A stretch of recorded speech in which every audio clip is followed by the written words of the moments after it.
Tuchel is trying to say there, Gary.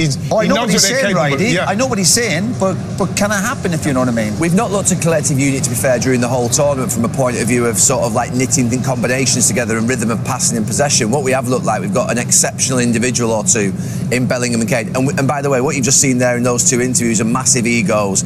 You only get that when you've got world-class players and world-class managers, because you need to be exceptional to do what those two have just done. And it's brilliant that England have got those two. And to challenge each other. You need a player to challenge the players to challenge the manager, and the managers come back to the players. I think that's good. I think that bit of tension's good for the camp. Does it remind you of anyone? But in all seriousness, that's how you got better. You played in a great team. Is that how you get better? That you might sit there after a game at Old Trafford, you won 2-1, I don't know, against Leicester, with respect to Leicester, and you go, that wasn't good enough. We need to be better than the good players, Is that what happened? Yeah, the good players, the good dressing rooms know that anyway. Yeah. You will know that. You have to enjoy the victories. Of course, in England will enjoy it, and the players deserve huge credit. But when the manager's getting that message across to you, the players will know that. And I think Jude just after the game, he's a bit spiky after the game, but he'll understand what the manager's It does get you going, to be honest, Gal. Sorry, Gal. I remember George Graham, even when we won, he'd come in and he would just hammer everyone. He'd hammer everyone, but the next game, you do better. Mark, as a player with England in 5 tournaments, I never saw that type of angst other than Terry Venables and Paul Ince. I mentioned it to you the other day about 2 massive characters, and they both went for each other, I think, at the half-time in a game in the quarter-final of European Championships. I never saw that after that. We never had a manager who challenged the players, and we never had players who challenged the manager. It's always a bit nicey-nicey. What we've just seen there is very good for England. Yep, and what we've seen the last 3 World Cups, a semi-final, a quarter-final, now a semi-final. And respectfully for your teams, that didn't happen, that level of consistency. No. Hey, no one's being naive. There is one more massive step to go. Yes. Right, let's take a break. I don't think you're going to be able to... Thank you, Semra. Yes, it'll be a very good night in Miami, I'm sure, for all the England fans. And yes, if only Soloth had played Haaland in, but that's not England's problem. Let's have a look at the winning goal. And Bukayo Saka picking it up on the right-hand side. And actually looked bright, didn't he, Saka, when he came on in? Yeah, he did, yeah. Worries maybe about his fitness. Because we needed that. We needed a little bit of better service from the right-hand side. Unfortunately, didn't happen for Noni. But, like, again, you know, once this shot comes in, if you just watch Jude's movement here, he goes left, then inside on the right there. And that's just magnificent. That's just...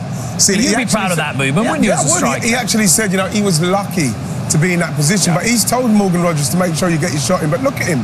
That's not luck. That's him smelling it, seeing it. But it's worth gambling here because the rewards are a goal. Yeah. I'm amazed that other players don't do it. Maybe there's a bit of laziness, maybe there's not awareness, but his reactions from the strike, because you are thinking, everyone's thinking, the goalkeeper's got it. That's the problem, particularly for the defenders. But like Gary's mentioned, when you're being coached as a young kid, you're told constantly, follow the ball back in. And the same with them goalkeepers. Them goalkeepers are told at this level, if you drop that, someone's scoring.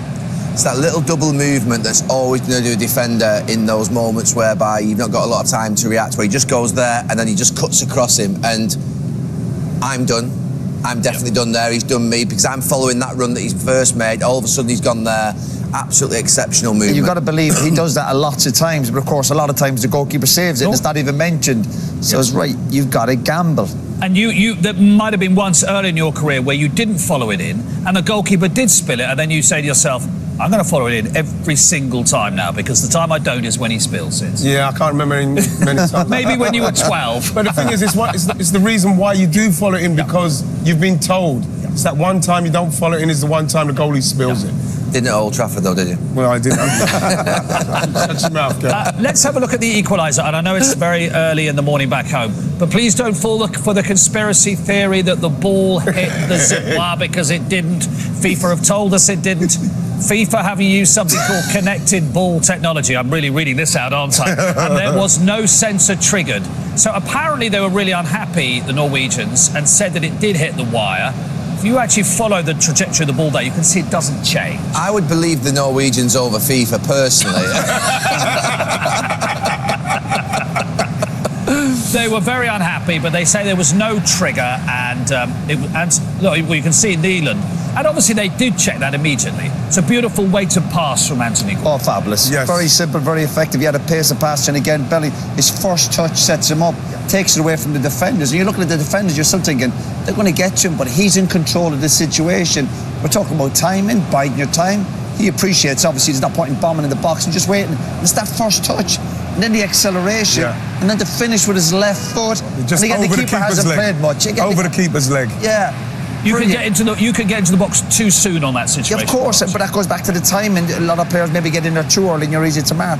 So he's got that. He's obviously in a good place. His confidence is sky high. So when even it comes to him, he's thinking, I'm getting a shot away here, and nobody's going to stop him. The quality of Gordon's pass into his right pace, as his touch takes him away, and obviously the defender doesn't want to touch him. The defender doesn't want to touch him. The good thing when the pace of the pass is as fast that it's almost easy to control. Yeah. When it's a bit slow and you're waiting, obviously players are going to get you. But when it's zipped in like that, it's almost easier to control it. And he knows before he gets to it what he's going to do. Yeah, of course. When it comes in at that pace. He knows exactly what to do. Unfortunately, the defenders didn't have a clue what they were doing. Absolutely. Okay, we'll take a break. When we come back, we will hear from Harry Kane. Congo, where do you place today? Yeah, just another story. Tough game, hot, really brutal, almost more difficult than Mexico, to be honest, with the heat and the humidity. But again, we found a way. It wasn't our prettiest performance. We know that. We know. I said before yesterday in the press conference, there's another level we can reach. Still feel like we didn't quite reach it as a team, but again, we got match winners. We got Jude, who was the game changer again today, and the boys at the back defending, Pickers. Everyone just put in an amazing shift. This man now next to me as well. So Elliot Anderson. Yeah, amazing shift from him, and everyone involved just put the hard work in. And the most important ingredient as a team is that togetherness, that desire, that determination, and we showed that in abundance again today. Would it surprise you to know the manager wasn't happy with the performance? Has he told you that? Yeah, he just said there in the change room, obviously, wow, massive congratulations, and we should enjoy it and celebrate.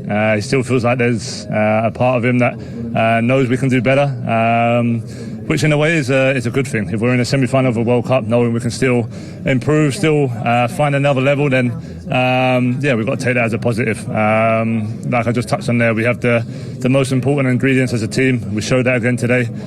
If we can just start ticking a little bit better with the ball, with possession, then we've got a couple of big games ahead. You're going big into the squad, aren't you? What about Jed Spence, Reece James, Dan Burn, those guys coming in again?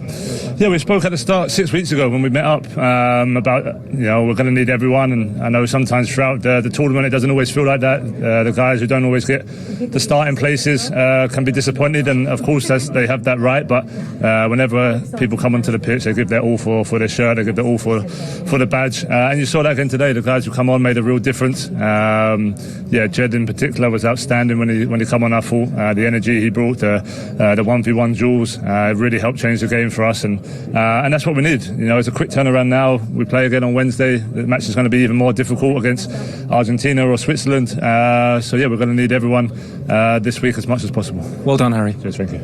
Well done. Cheers, thank you. Our semi-final is on Tuesday. It's France against Spain on air 7 o'clock on ITV1. That's in Dallas. The significant thing about the England game is it's back in Atlanta where they played DR Congo. So it's inside, it's indoors, going to be 22 degrees. Yeah. Because England, they said it there. Norway did as well. They suffered, all the players suffered with that humidity and that heat today, quite clearly, didn't they? Yes, they did. You can see, especially Harry, it must have really affected him because it's one of the poorest games I've seen him have for a while for us. But again, hopefully when we play on Wednesday, he'll be back to his best again. But again, that was an attritional game for us in the end. Made it a lot more difficult than it should have been for us. But in the end, we had our main guy, for me at the moment, come through. But when the conditions are so difficult, that's a reminder to the players that that's when you don't get sloppy. You don't give the ball away cheaply. You're up against it as it is. And we saw the momentum changing where Stones got sloppy a little bit at the back. I think that's where the manager will be frustrated. Obviously, you're going to have spells in the game you have to hang in there, but don't be encouraging the opposition by being sloppy. Rest, recuperate. That's the order of the day. Probably, well, certainly tomorrow. Maybe have to be on Monday as well, given how tough that game was. Yeah, and hope that Argentina, Switzerland goes to extra time. Hope that they have to put a lot of effort into this game next.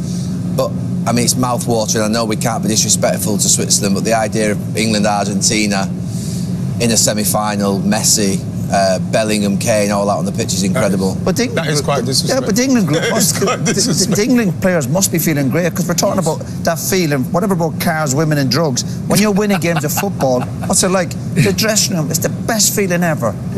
So England should be in a good place. They have to do better. But when you're winning games of football, it's absolutely fantastic. But as Gary says, What were those first three you said? That never been to my life. Not yet. There's time yet, Gary. There's time, Gary. But as you say, with respect to Xhaka and Freuler and Mbello, you'll be thinking, we're not intimidated by Messi and Alvarez, are we, and Romero and McAllister at the moment? No, I wouldn't have thought so, no. Again, you respect all the opposition, and obviously Argentina have proven winners, and they got the X factor with some of their players, particularly Messi. But England have got some star players. Yes. France and Spain are probably the two best teams in the competition on this side of the draw. Then you've got two teams on this side who are scrapping every single game for their lives and getting through.